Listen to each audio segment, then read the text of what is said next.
जय गुरु.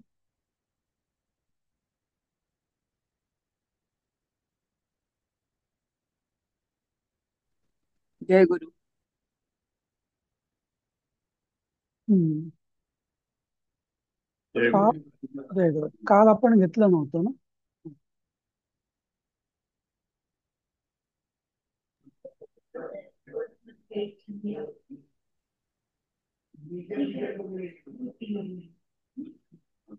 हा, ऐकू येत आहे का माझं? हो येतोय.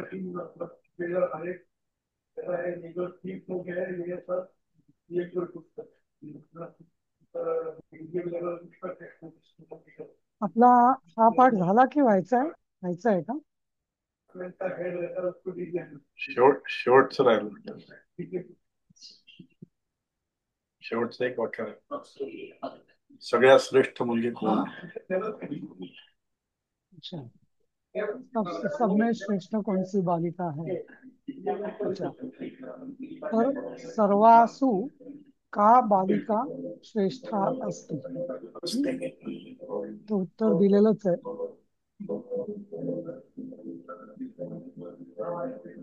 हा. कारण आता इथं बालिका असल्यामुळे सर्वासु येईल. हा, कारण का की सर्वाच्या आपण ज्या विभक्ती बघितल्या होत्या ना आधी, त्याच्यामध्ये स्त्रीलिंगी सर्वासु. नॉर्मली सर्व बहुवचनात येतं, त्यामुळे स्त्रीलिंगी असल्यामुळे सर्वासु येईल. पण हे जर मुलांचं असतं तर सर्वेषु आलं असतं.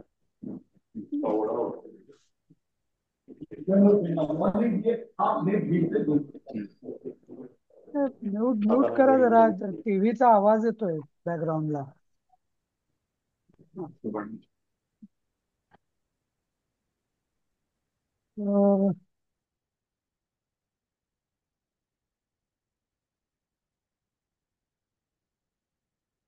ठीक आहे, समजलं हे वाक्य कसं केलं शेवटचं ते आपण. सब में श्रेष्ठ कौन सी बालिका है? सर्वासु का बालिका श्रेष्ठा अस्ति? हं?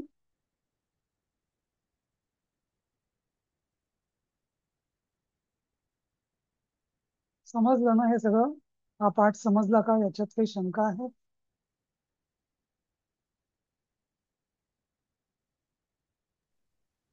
नाही समजलं.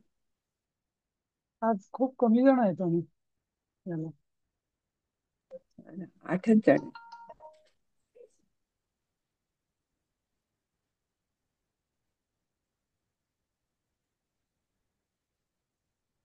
ठीक आहे.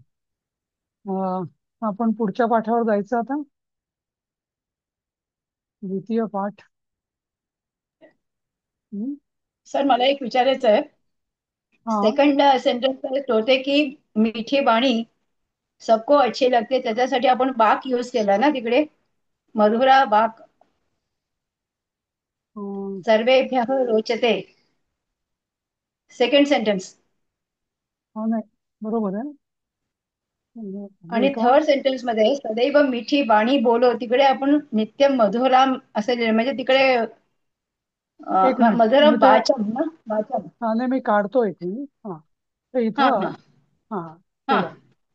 हा. त्या मिठी वाणी सबको अच्छी लगती है आणि सदैव सदैव मिठी वाणी. आपण तिकडे बाक यूज केला आणि तिकडे वाचम.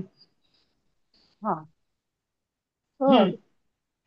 कसं आहे की हा. मग दुसरं वाक्य जाऊ दे, आपण आधी तिसरं वाक्य घेऊया. सदैव हा. मिठी ओके. वाणी बोलो. बोलो हा. म्हणजे इथं कर्ता कोण आला? आज्ञार्थी. आज्ञार्थी म्हणजे समोरची व्यक्ती, मध्यम पुरुष कर्ता आला. बरोबर. बरोबर बरोबर. हा. मग कर्म काय आहे याच्यामध्ये, तिसऱ्या याच्यामध्ये वाक्यात? मी कोण कोण कोण कोण बोलणार? समोरचा माणूस, तू. तू किंवा समोरचा म्हणून. तुम हा बरोबर. हा. तू किंवा तुम्ही सदैव हम्म. गोड वाणी बोला, असं नाही का? हा तर बरोबर. तू म्हणजे तू किंवा तुम्ही हा करता झाला कोण. हा. त्यातलं हा. कर्म काय झालं? काय बोला? कोण बोला? वाणी. तुम्ही मिठी बोला. वाणी. हम्म. काय बोला? हम्म. वाणी बोला. कशी बोला? हम्म. तर मिठी. नाही मिठी. का? हा. हा, त्यामुळे हम्म. वाणी ही द्वितीयात गेली. बरोबर. कारण ओके. कायचं उत्तर, क्रियापदाला कायचं उत्तर आहे वाणी, म्हणून काय हा. म्हणजे कर्म झालं. आता वाणीचं बरोबर. विशेषण आहे मधुरा. बरोबर. हा. आता हा. आता जसं मी सांगितलं होतं त्या दिवशी अधरम मधुरम मध्ये, नाही का, हो. की हम्म. वाचा मधुरा. हम्म. वाणी ही बरोबर. हो. हा, तर वाणी जी असते ती म्हणजे आकारांत, म्हणजे ती स्त्रीलिंगी असल्यामुळे मधुरा, त्याचं विशेषण होतं हा. मधुरा. आता इथं वाचम हे द्वितीय मध्ये, म्हणून मधुरा. ओके. समजलं? अच्छा. कारण का, हा. की इथं आपण वाणीचं हे बघू. हे बघा. हा. वाणी कर. हा. हा, आता हम्म. द्वितीया वाच्यम आहे. मूळ शब्द आहे वाच. हा, द्वितीय आहे ओके. वाचम. द्वितीय वाचन. हा. हा, म्हणून ते वाचन. पण मधुरा या शब्दाची द्वितीया मधुरम होत नाही, ती मधुराम होते. जसं माला, माले, माला, हा ही आकारांत स्त्रीलिंगी शब्द झाला ना तो मधुरा. आणि मग त्याचं हम्म. त्याचं द्वितीया काय होणार? मधुराम होणार. म्हणून मधुरा. मधुराम. हा. हा, असं. अच्छा, त्याचं पण द्वितीय आणि हे पण द्वितीय. ओके. हा अच्छा. हा, म्हणून. ओके. Okay sir. ओके. पण थँक्यू. पण हा वाच हा शब्द चकारांत आहे, आकारांत नाही. हम्म. समजलं ना? नाही तर मग ते हा. तुम्ही जर नाही, समजा आकारांत आहे. बरोबर. अच्छा. अच्छा. वाचा शब्द असताना हा, तर मग वाचाम, मधुराम, वाचाम झालं असतं, पण तसं नाही झालं, कारण हा चकारांत आहे. असं. हं? चकारांत म्हणजे शेवटी च आहे ना याचा, वाच. मूळ शब्द हा वाच त्याच्यासाठी. आहे. ओके. ओके. वाच. हो. हो. ओके. हा, हम्म. हम्म. असं. हा, तेच मला समजलं नाही. बरोबर. ठीक आहे. Okay sir. हं, ठीक. आता हम्म. आपण द्वितीय पाठ बघूया, सुरुवात करूया. हम्म. हा हा, तर विद्या प्रशंसा हे शब्द कोण वाचेल?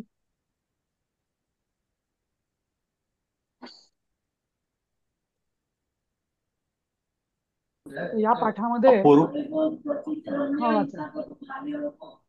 अपूर्व. अपूर्व हा अपूर्व हा अद्भुत कोश खजिना हा व्ययतः खर्च करण्याने उच्छेदी नष्ट करणारा हा अर्थस्य द्रव्याचा लोचनम डोळा अनुत्तमम अत्युत्तम बाहुः सांगितले आहे. आहार्य जे चोरले जात नाहीत. हे बाहू इथे ते नको, हे आहू. हा आहू पाहिजे. आहू पाहिजे, हा हा ते आहू पाहिजे, ते हा, आहू इथं सांगितले आहे. हा, हम्म. आहू पाहिजे हे. हा. हम्म, इथं आ पाहिजे इथं. हम्म, आहू.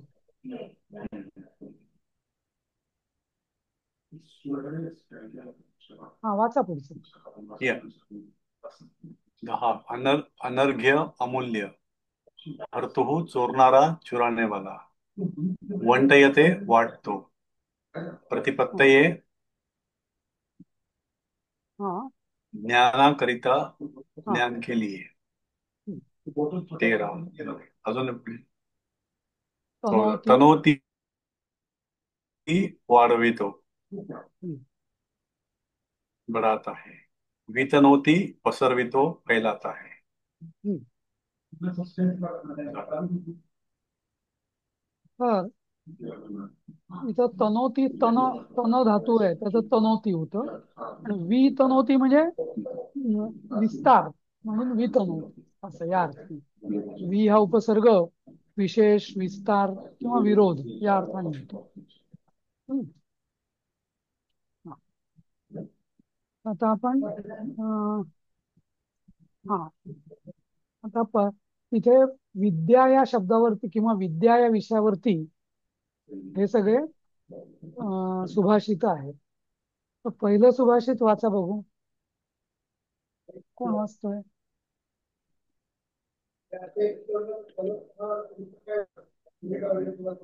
वाचा पहिलं सुभाषित. ठीक आहे, मी वाचतो.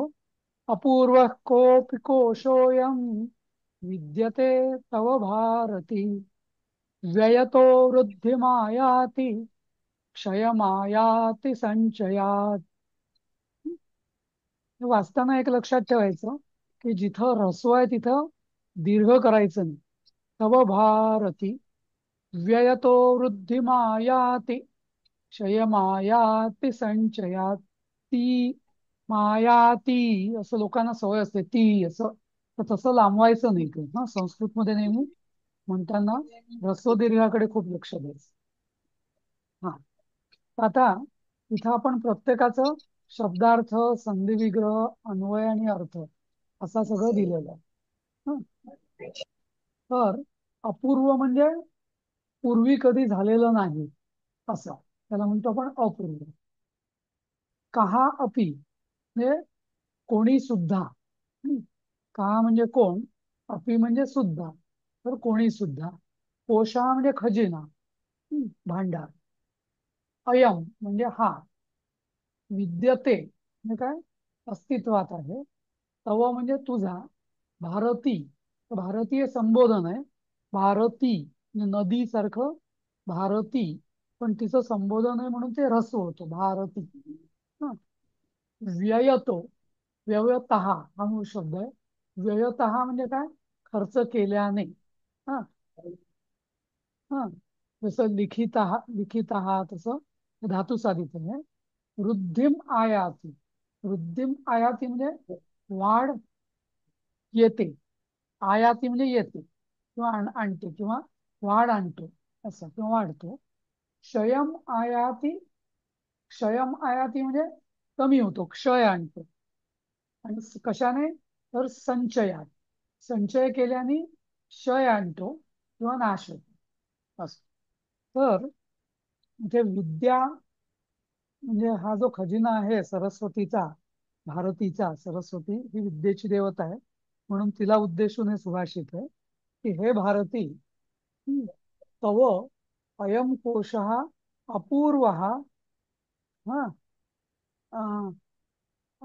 कहा अपि विद्यते म्हणजे हा फारच अद्वितीय म्हणजे असा हा कुठला खजिना आहे. कहा अपि म्हणजे कुठला असा हा अद्वितीय कुठला खजिना आहे की जो व्ययतो वृद्धी मायाती जे खर्च केल्याने वाढतो,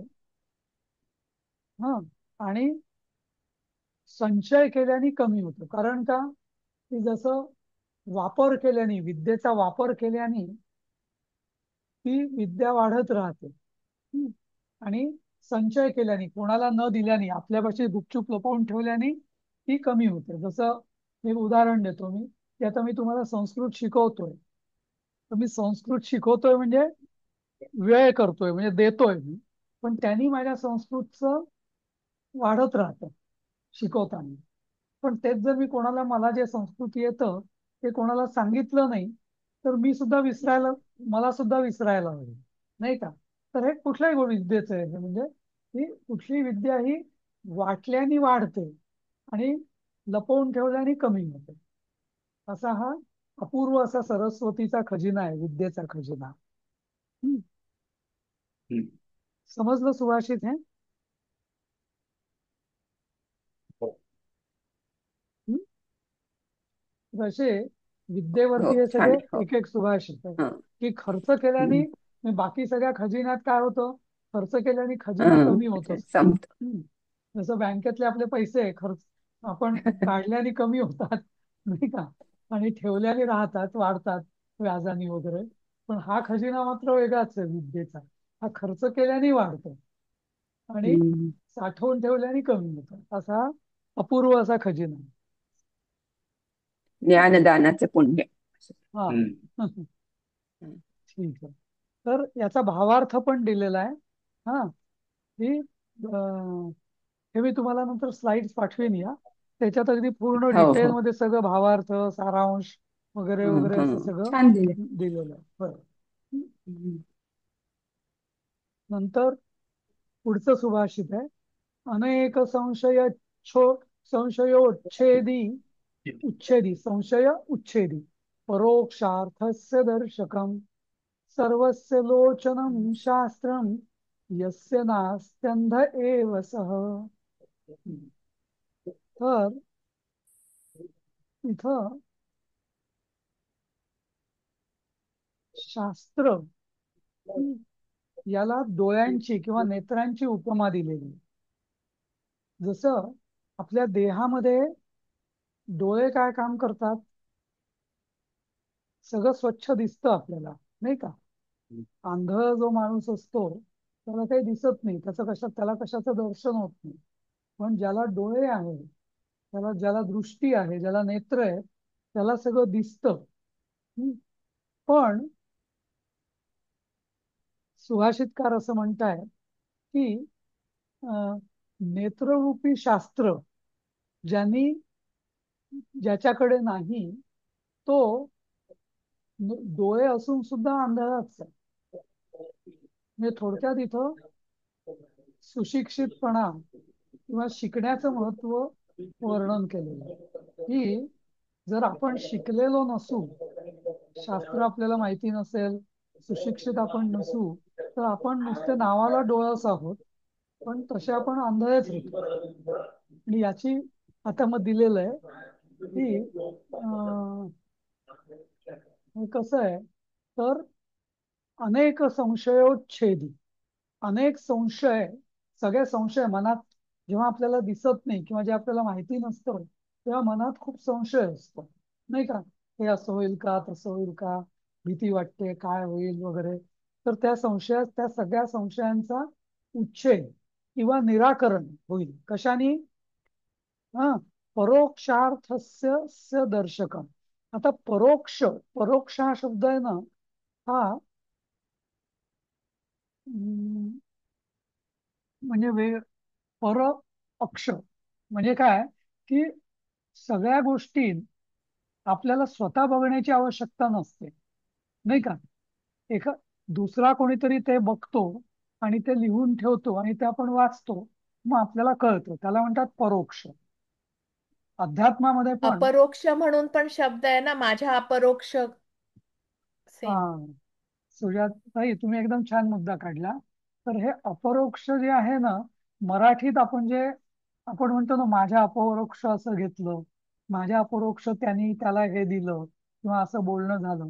तर हा अपरोक्ष, मराठीतला अपरोक्ष आणि संस्कृत मधला अपरोक्ष, हे दोन विरोधी आहेत अध्यात्मामधला. हा, परोक्ष ज्ञान म्हणजे काय, की जे दुसऱ्याने बघितलेलं, मी बघितलेलं नाही. कोणीतरी बघितलं की हिमालय पर्वत हा बर्फाच्छादित असतो, मी कधी तिकडे गेलो नाही, हा, पण मी वाचतो आणि त्यावरून माझा विश्वास असतो की हिमालय बर्फाच्छादित आहे. त्याला म्हणतात परोक्ष ज्ञान. समजलं. आणि अपरोक्ष ज्ञान म्हणजे काय, की जेव्हा मला स्वतः मी बघतो ना कुठली गोष्ट, त्याला म्हटलं जातं अपरोक्ष ज्ञान.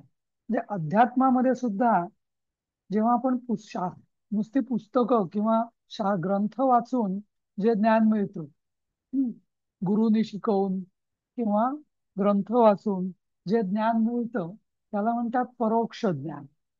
कारण ते आपल्याला अप्रत्यक्षपणे मिळतं. दुसऱ्या कोणीतरी बघतो, परोक्ष म्हणजे दुसऱ्याच्या डोळ्यांनी ते बघितलं गेलं असतं, आपण नसतं बघितलं. पण अपरोक्ष म्हणजे काय, आपण स्वतःच बघितलेलं असतं. पण ज्याला अध्यात्मामध्ये साक्षात्कार म्हणतात, की मला स्वतःच देवाची अनुभूती आली, मला स्वतःला अनुभव आला, त्याला म्हणतात अपरोक्ष ज्ञान. समजलं.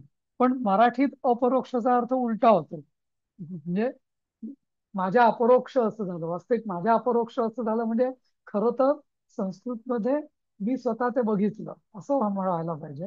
पण मराठीत त्याचा अर्थ नेमका उलटा केलेला आहे. असं का झालं मला माहिती नाही. सहसा असं व्हायला नको, कारण मराठी ही संस्कृतोद्भव भाषा आहे.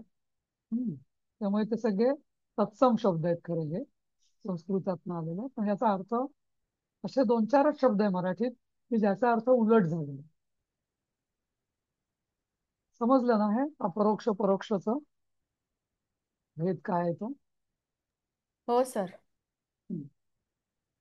तर इथं तो काय म्हणतो, परोक्षार्थस्य दर्शकम म्हणजे काय, की दुसऱ्यानी परोक्ष म्हणजे मला ते अप्रत्यक्ष कोणीतरी दुसऱ्याने बघितलेलं असतं, पण तरी मला ते दिसतं.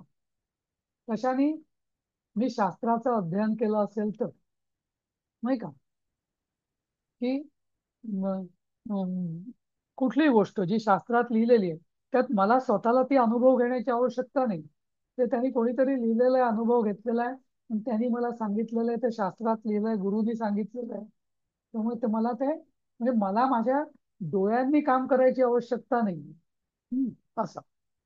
तर सर्वस्य लोचनम शास्त्रम. तर शास्त्र असं सगळ्यांचे डोळेच आहे शास्त्र म्हणजे.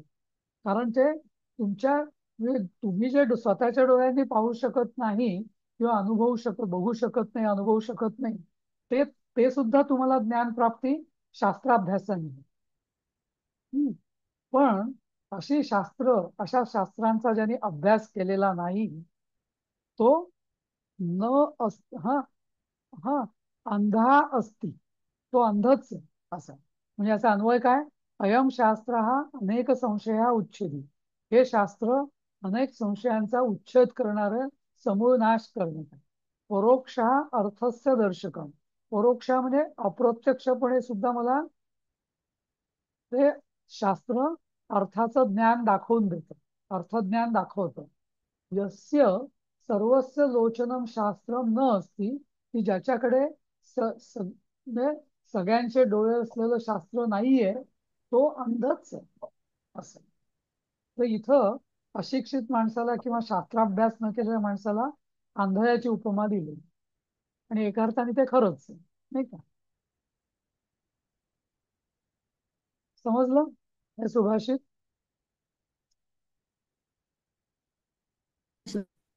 हं.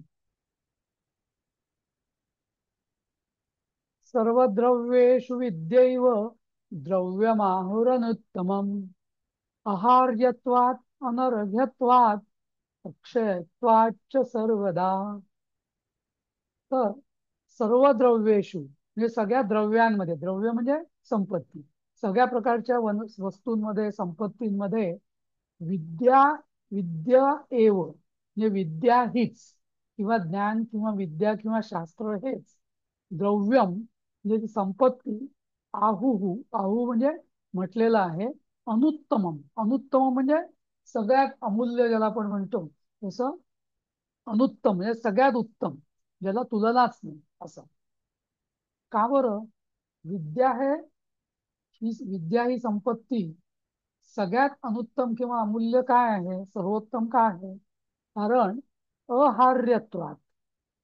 हं, जिचं हरण होऊ शकत नाही. हा, आर्य म्हणजे हरण, कोणी पळवून नेऊ शकत नाही. अनर्घ्यत्वात. हं, अनर्घ्यत्वात म्हणजे तिचं मूल्य होऊच शकत नाही. आता मला एखादं स्किल आहे माझ्याकडे, त्याचं मूल्य होऊ शकतं का? नाही. हा, मी ते ते ज्ञान वापरून मी काही जर काम केलं, त्या कामाचं मूल्य होऊ शकेल. म्हणजे माझी रोजंदारी किंवा काय जी रोजीरोटी जे काय असेल त्यानुसार. पण मला जे ज्ञान आहे त्याचं मूल्य होऊच शकत नाही, कोणाचंच नाही. आणि अक्षयत्वाच सर्वदा. आणि ते जे माझ्याकडे जे ज्ञान आहे, माझ्याकडे जी विद्या आहे ती अक्षय आहे. कारण काय? ती कोणी तिचा कधी क्षय पण होऊ शकत नाही. तर अशा रीतीने बाकी सगळी जी संपत्ती असते, जसं माझ्याकडे घर आहे, ते घर काही वर्षांनी जुनाट होईल, नाही का? त्याचं किंमत कमी कमी होत जाईल, त्याची क्षीण होत जाईल. म्हणजे अक्षय नाही आहे, ते क्षय, त्याचा क्षय होणार आहे. स्थावर संपत्तीचा कपडे असतील, कापड असेल, ते सुद्धा काही दिवसांनी काही वर्षांनी त्याचं क्षीण होत जाईल ते. हा, अनर्घत्वात म्हणजे बाकी ज्या वस्तू त्यांचं मूल्य असतं, घर आहे, रिअल इस्टेट आहे, त्याचा जमीन जमला आहे, त्याचा एक बाजारभाव असतो, नाही का? अहार्यत्वात ते कोणी हिरावून घेऊ शकतं बाकीची संपत्ती.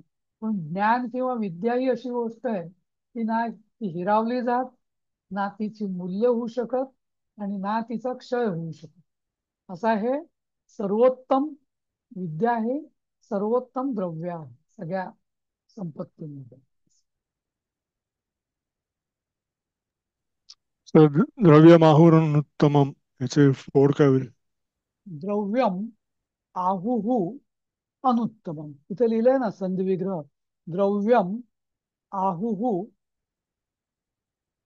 अन अन उत्तम. ते अनु अधिक उत्तमम लिहिलंय, चुकीचं आहे. अन अधिक उत्तमम. अन प्रत्यय आहे. अन उपसर्ग. हा, अनुत्तम असं. हा, अन उत्तम. अनु नाही. हे अनुचा अर्थ वेगळा होतो उपसर्गामध्ये. करेक्टच करतो. अन उत्तम.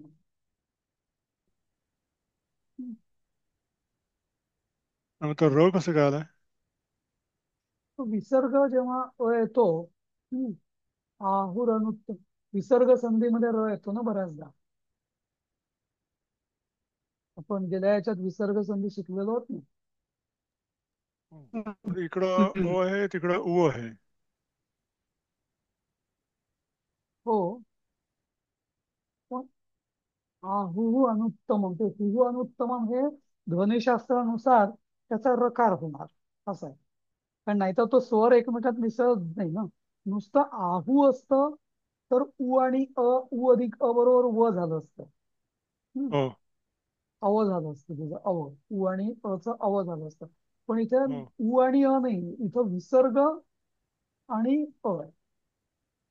हम्म.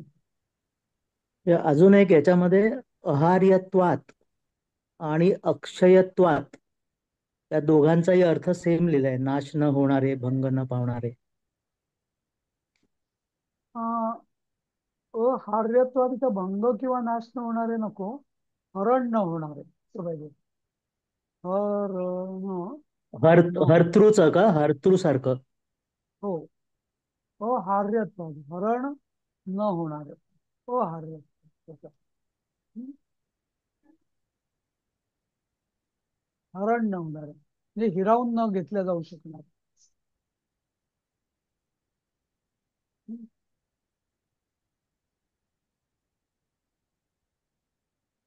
तो हे काय, या ज्या पीपीटीज आहेत ना, या माझ्या गेल्या बॅचच्या मुलांनी म्हणजे विद्यार्थ्यांनी केलेल्या आहेत. त्या मी पूर्ण तपासल्या नाहीयेत, खरं तपासून मग तुम्हाला दाखवायला पाहिजे. पण त्यामुळे ज्या थोड्याशा अशा बारीक सारीक त्रुटी राहिलेल्या आहेत.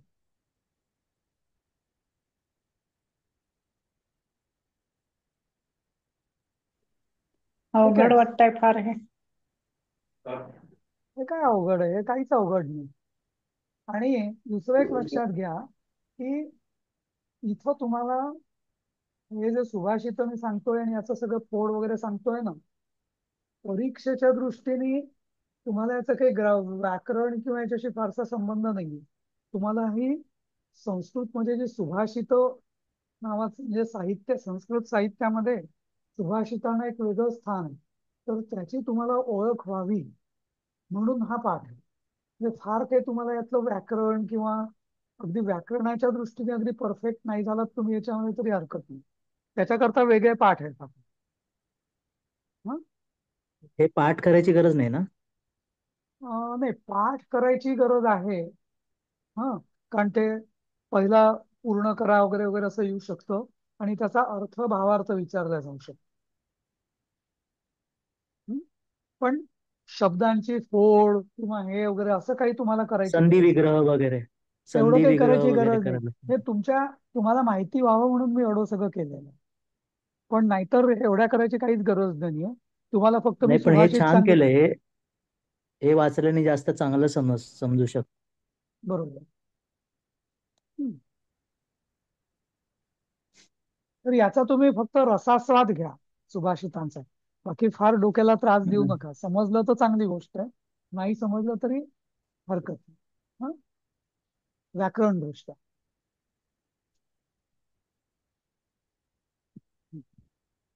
आता पुढचं सुभाषित आहे. हर्तुर्न गोचर हर्तुर्न गोचरम याती दत्ता भवती विस्तृता कल्पांतेऽपि न या नश्येत किमन्यद् विद्यया समम. आता इथं शब्दार्थ हर्तुः, हा म्हणजे चोरण्यासारखी, परत हरण करण्यासारखी. हा, गोचर आता इथे गोचरम इथं समजणे किंवा दिसणे किंवा गोचर म्हणजे अं, हा दिसणं असंच होईल भ्रमण बरोबर. म्हणतात ना गोचर म्हणजे हा फिरणं किंवा भ्रमण. भ्रमण भ्रमण या दृष्टीने हा भ्रमण. नंतर याती याती म्हणजे जाणे, आयाती म्हणजे येणे. हा तर हा तर हरतुर न गोचरम याती. नंतर दत्ता म्हणजे काय की ही ही चोरण्यासारखी विद्या नाहीच आहे. हा विद्या ही जी आहे ही चोरण्यासारखी म्हणजे चोरून तुम्हाला समजेल असं नाहीच आहे. असं दत्ता भवती विस्तृता. परत दत्ता म्हणजे देऊन दुसरा म्हणजे आधीच्या पहिल्या सुभाषितात जसं होतं की देऊन दान विद्या ही दिल्याने वाढते, तसं दत्ता भवती विस्तृता म्हणजे दान केल्याने ती विस्तार होतो तिचा. असं कल्पांतेपि नया नश्य. कल्प अंत. हा कल्प म्हणजे इथं जर आम्ही गेल्या वेळेस सांगितलं होतं त्यांनी लिहून घेतलेलं आहे. कल्प म्हणजे काय तर भारतीय कालगणनेचं एक पौराणिक परिमाण आहे. हा तर ज्याला ब्रह्मदेवाचा एक दिवस म्हणतात. तर पंचांगामध्ये ते दिलेलं असतं बघा पहिल्या पानावरती की कल्प म्हणजे काय तर ब्रह्मदेवाचा एक दिवस, मग मानवाचा एक वर्ष म्हणजे देवांचा एक दिवस वगैरे वगैरे असं सगळं. मग एवढी युग, हजार महायुग म्हणजे एक कल्प वगैरे वगैरे असं. तर कल्पांतेपी म्हणजे कल्प अंत जरी झाला तरी ही विद्या कधी नाहीशी होत नाही असं याला म्हणायचं. म्हणजे सगळ्याचा नाश जरी झाला वास्तविक कल्पापर्यंत कोणी जिवंतच राहणार नाही, पण हे कल्पांतेपी नया निश्चित म्हणजे अगदी सगळं उलथापालथ झाली सगळ्याची तरी ही नाहीशी पावणार नाही. हा ती म्हणण्यात विद्या समम अशा या विद्यासारखं हा सममय म्हणून ते कोणीतरी असं स्क्रॅचिंग कोण करतंय तर लाईन्स येत आहेत हिरव्या हिरव्या. तर म्हणजे असं विद्येशिवाय दुसरं काय आहे असं इथं त्यांना म्हणायचं. हा सुजाता ते तुम्हाला काही विचारायचं आहे? हो, आपण दत्त ह्याचा अर्थ काय घेऊ मग? आपले जे देव आहेत दत्त, आता दत्ता म्हणजे देणे, पण आपल्या बऱ्याच आरत्यांमध्ये पण आहे दत्त दत्त दत्त म्हणजे देव, पण देणे ह्याच्या आणि ह्या दत्ताचा काय संबंध आहे? तुम्ही प्रश्न खूप छान विचारता. तर दत्त याचा अर्थ असा की दत्त गुरु आहेत बरोबर. हम्म. गुरुचं काम काय असतं देणं बरोबर. आपल्या भारतीय संस्कृतीमध्ये गुरु कधी हात समोर करत नाही तुमच्या. आधुनिक आधुनिक याच्यात जाऊ द्या युगामध्ये इथे सगळे क्लासेस वगैरे आधी पैसे मागतात, पण आपल्या संस्कृतीमध्ये गुरु कधी हात समोर करत नाही शिष्यासमोर बरोबर. तर गुरु देत असतो सगळं. आणि दत्तगुरु हे गुरूंचे गुरु मानले जातात, सगळ्या गुरूंचे म्हणजे गुरु नाही का. म्हणून ते मूर्तिमंत दत्त आहे, ते देणारच फक्त. तर या अर्थाने त्यांचं नाव दत्त असं आलं. समजलं? म्हणजे दत्त ह्याचा नुसता दत्त घेतलं तर त्याचा अर्थ देणार आहे. देणारा हो. हा, देणारा देणारे. ओके, हा कारण गुरु हा सगळं काही देतो ना आपल्याला. बरोबर. सगळं म्हणजे आपण शून्य असतो आणि गुरु आपल्याला पूर्ण करतो नाही का. म्हणजे सगळं काही देऊन हं सगळं काही म्हणजे ज्ञान, आणि ज्ञानाने तो आपल्याला पूर्ण आपला उद्धार करतो म्हणजे सगळं काही देतो म्हणून या अर्थाने. म्हणून तो दत्त. आणि म्हणजे दत्त हा गुरु स्वरूप किंवा गुरु हा दत्त स्वरूप असं सगळं आहे, तर म्हणून त्याला दत्त असं म्हटलं जातं असं. हं? थँक्यू. आणि दत्तात्रेय म्हणजे काय? दत्त अत्रेय. अत्रेय म्हणजे अत्री ऋषींचा तो पुत्र म्हणून दत्तात्रेय हं, असा. हम्म. आणि अत्री ऋषींना जो वरदान म्हणजे त्यांनी उपासना केली होती. ऍक्च्युली आजच्या सकाळच्या याच्यात सेशन मध्ये थोडस त्या अनुक्रमणिकेत सांगितलं मी की ब्रह्मा विष्णू महेश यांच्या वरदानाने अत्रि ऋषींना, अत्रि आणि अनुसूया त्यांना त्यांच्या पोटी भगवान दत्तात्रेय जन्माला आले असं आहे ते. ठीक आहे. मी नाही आज जॉईन होऊ शकले. मी आज सकाळी माझ्या 9:30ला जॉईन झाले. मग लक्षात आलं रे तुम्ही 8 सकाळी सांगितलं होतं. हा पण नाही, ते आहे ना म्हणजे YouTube वर मी शोधलं तर मिळेल ना? हा मी लिंक आहे ना, लिंक टाकलं तुम्ही. लिंक हा पाठवली आहे मी. हा हा हा मग नाही मी आज काही बघते. फार तसं नाही. आज ती अनुक्रमणिका काय काय आपण घेणार आहोत वगैरे अनुक्रमणिका हेच मी असेल. दाखवलं होतं असं. Okay okay. हा पण तो विषय आज निघाला होता म्हणून मला एकदम आठवला दत्तचा. हा हा ठीक आहे. हा. तर अं, तर इथं हर्तुहू न गोचरम याती म्हणजे परत जे कोणी जर चोर आला तुमच्या घरामध्ये दरोडा टाकायला तर त्याला दिसणारच नाही. ही संपत्ती त्याला दिसणार नाही. बाकी सोनं नाणं दिसेल, पैसा दिसेल, सगळं काही वस्त्र दिसतील, पण त्याला विद्या ही संपत्ती दिसणारच नाही. हर्तुहू न गोचरम याती म्हणजे जो हरण करण्यासाठी येईल त्याला ही संपत्ती समजणारच नाही किंवा दिसणारच नाही. या अर्थाने हर्तू न गोचरम याती असं म्हटलं. असं.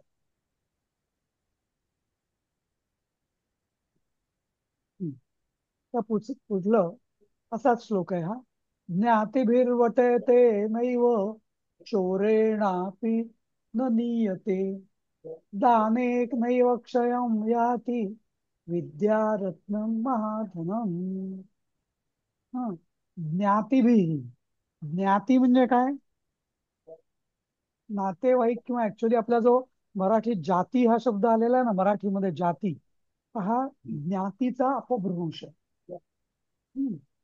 आता जात हा प्रकार फार वेगळ्या अर्थाने वापरला जातो आजकालच्या समाज माध्यमांमध्ये, पण मूळ शब्द याचा फार चांगला आहे की ज्ञाती. ज्ञाती म्हणजे काय?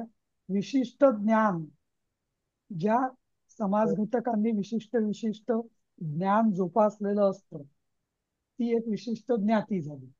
कोणी सुतार कामाचं ज्ञान जोपासलेलं असतं, कोणी लोहार कामाचं, कोणी शेती कामाचं. तर या सगळ्या ज्ञाती आहेत की ज्यांच्याकडे त्या विशिष्ट ज्ञानाचा खजिना आहे म्हणून त्याला ज्ञाती म्हणतात.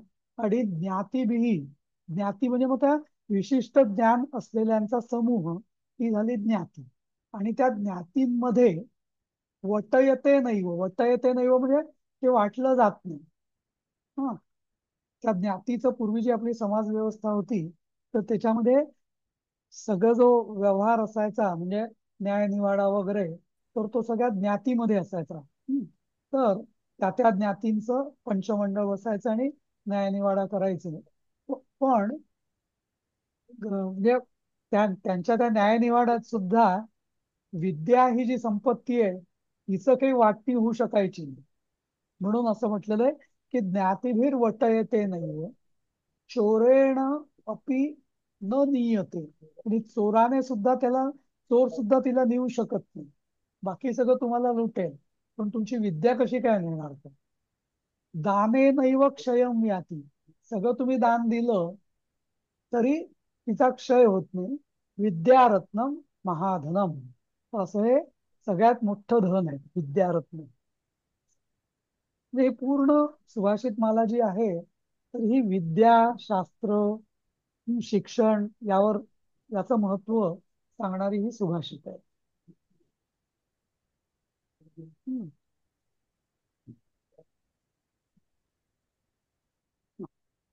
पुढचं 6वं सुभाषित आहे. विद्या शस्त्रम च शास्त्रम च द्वे विद्ये प्रतिपत्तये हास्याय विरुद्ध द्वितीय हास्याय वृद्ध द्वितीया काहीतरी एक शब्द राहिला. अद्रियते हा अद्रियते द्वितीय अद्रियते. नाही पण ते चाल का जमत नाहीये. हास्याय आद्या एक शब्द राहिलाय तिकडे. हा हा हास्याच्या आधी आद्य आहे. हा आद्या हास्याय वृद्धत्वे वृद्धत्वे वृद्धत्वे आहे. हा आद्याहास्याय वृद्धत्वे द्वितीया द्रियते सदा. हा हो, बाकीचं बरोबर. बरोबर आहे.